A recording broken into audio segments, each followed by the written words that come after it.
Good afternoon, everyone. Today is Valentine's Day for our February Market Insights call.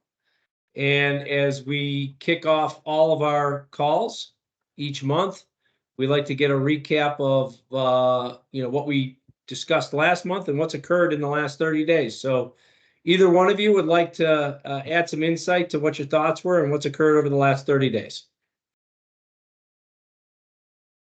Yeah, sure. I could go. I think that we called out, back in the fourth quarter of 2023, that there may be a possibility of rally in risk assets in the bond market, in the stock market.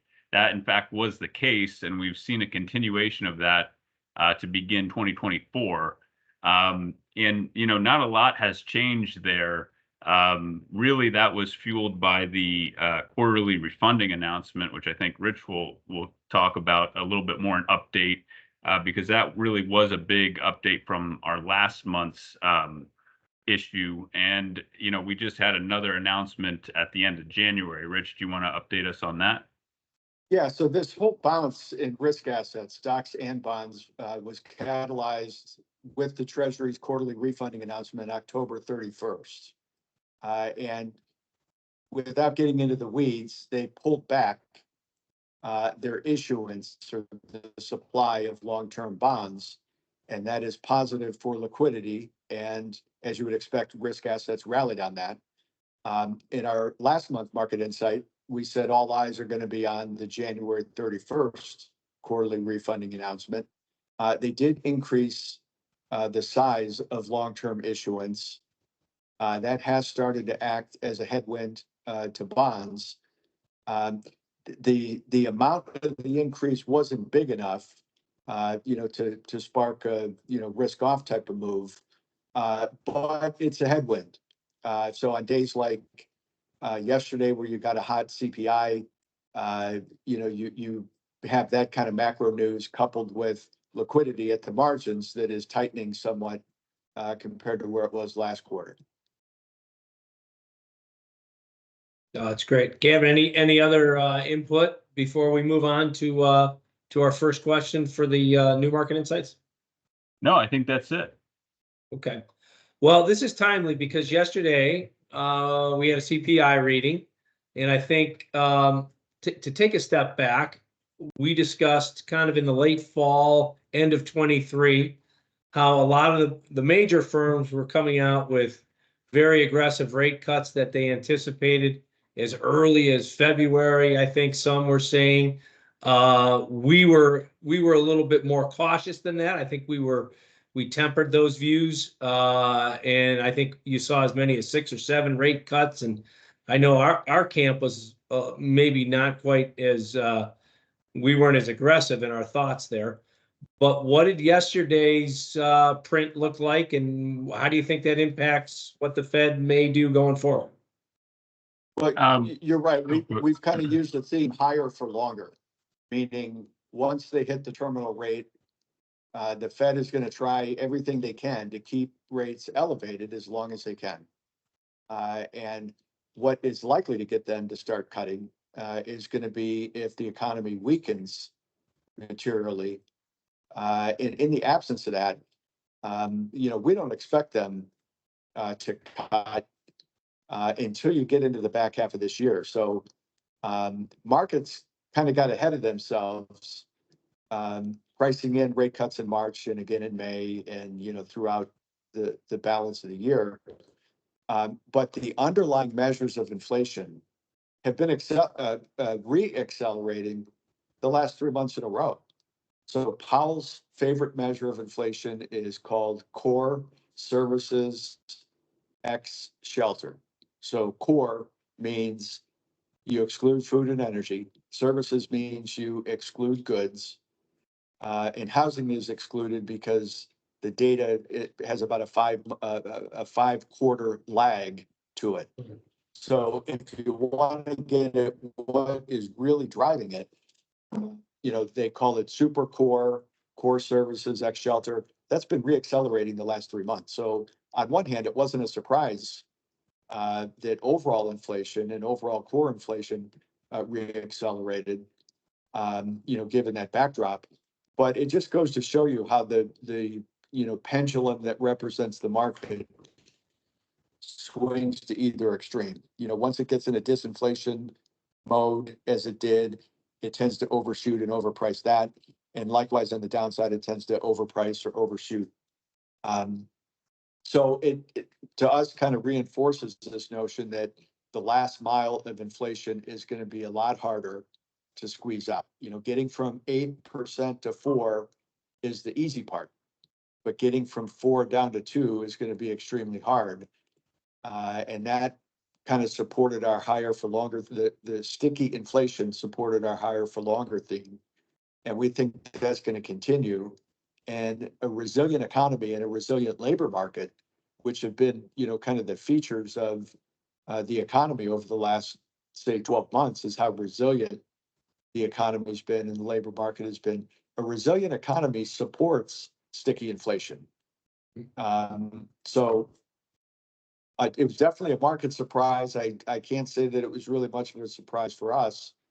But I think this is going to show that the initial decline in inflation was kind of the easy lift, and getting that last mile of inflation down to the Fed's target is going to be a lot more difficult. That's a good point. Gavin, anything to add to that? No, just to echo it, like Rich said, it wasn't a surprise to us.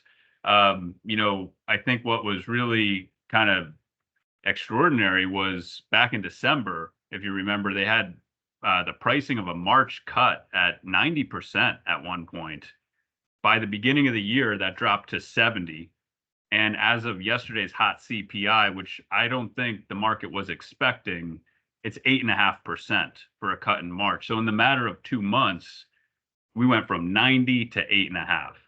And for us back in December, and I think we've talked about this maybe in the December issue, but that when the market was pricing 90%, that's what was really hard to wrap our heads around at that point, and one of the reasons why we didn't extend duration out past the belly of the curve. So I think we've handled this well, and I think we'll continue to handle it well this year in our bond portfolios. Yeah, and I would just add to that, as far as fixed income investors go, we're still bearish on the long end of the yield curve. So, 20 years to 30 years, maybe even 10 and out. But so the shorter end, the so-called belly, which is usually kind of that 3 to 7 year range, looks like the best risk-adjusted spot, for now. You're locking in decent rates. You don't have the risk. You're not really getting paid anything more to extend, beyond 10 years. So it's not worth the risk. And and we had owned a lot of T-bills, but at some point, when you get to the back half of the year, those are probably going to start repricing lower. And the thing to do is to look to lock in, yields from that 3 to 7 year space. Well, and if you think of it, as I've done some year-end reviews with clients, and you look at those fourth quarter returns, it seems that they complement what a lot of the street was saying, which was 6 rate cuts, aggressive cutting, and bonds rocketed. Everything went up big in the fourth quarter, and I do think that was maybe on the heels of what the sell side was saying, and just what the big firms were saying on these multiple rate cuts. So I guess we shall see how that plays out. The final question today, kind of dovetails right into what I was just talking about. Clients often are fearful if they're in a conservative mode or not owning or are way underweight equities or risk assets. The fear of missing out on returns. What's your thought on that? And, what's the best way to address that with clients as we continue to move through this year? Well, they have an acronym for that called FOMO. Right. Fear of missing out. So anytime anybody is going to make any emotional decision, it's best to kind of call the time out and sleep on it, think it over. As it relates to investing decisions, you want to do your best to try to avoid emotional decisions. So if somebody is feeling the fear of missing out, same thing would apply, call a timeout, reassess your risk profile, talk with your financial advisor, do things to try to make, sound decisions as opposed to, and the fear of missing out is real. You can quantify it in terms of positioning and flows and things like that, which has gotten to an extreme. And if anything, it should be used as a contra indicator. When everybody is fearful and swearing off that they're never going to own stocks again in their life, chances are that's a good buying opportunity. Right. And likewise, when everybody has FOMO and they're fearful and they're just throwing money in the market, that's a contra indicator as well. And, that might be a better sign to actually reduce risk if people are thinking about throwing in the towel and just making an emotional decision, to add risk. Right. Agree. You have any input on or any thoughts on that? I agree. I like the saying, keep it steady. And, I would just, anyone who is having that type of fear of missing out, talk to your advisor, maybe take a risk profile assessment like Rich said, and update that, because we want to try to find, that range that every investor, it's going to be dependent upon each and every investor, but you don't want to make big swings one way or the other. You want to keep it steady and find, if you're, maybe outside your comfort zone, dial that in so you can have a repeatable process over the long run. That's what's going to add up over time. So that's all I would say. And I would add, one thing to that. There's still reasons to be cautious. A sharp bounce from the October 31st QRA till now, based on a flood of positive liquidity, that's not a sustainable move. And the Treasury has already taken steps, to rein that in. Financial conditions have tightened a little bit since January 31st. The spread between leading indicators and coincident is still deeply negative and indicative of a hard landing.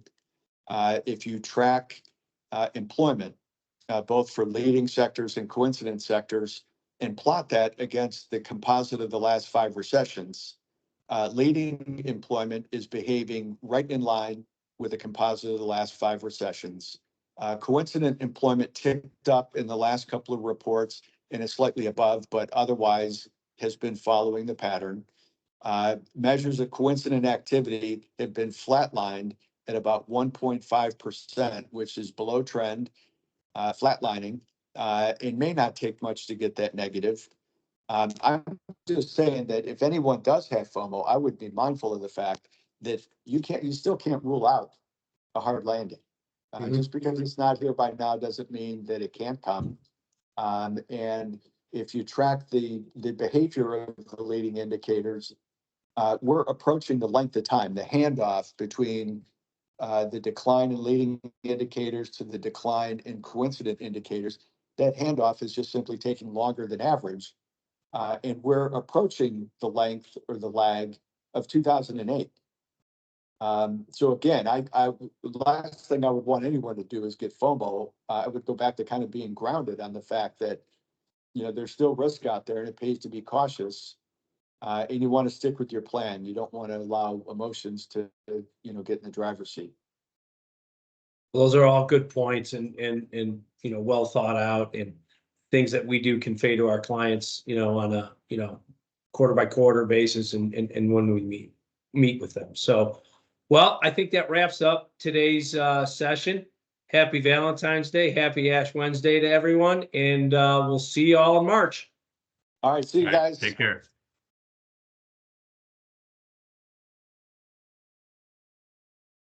You know what we forgot to do?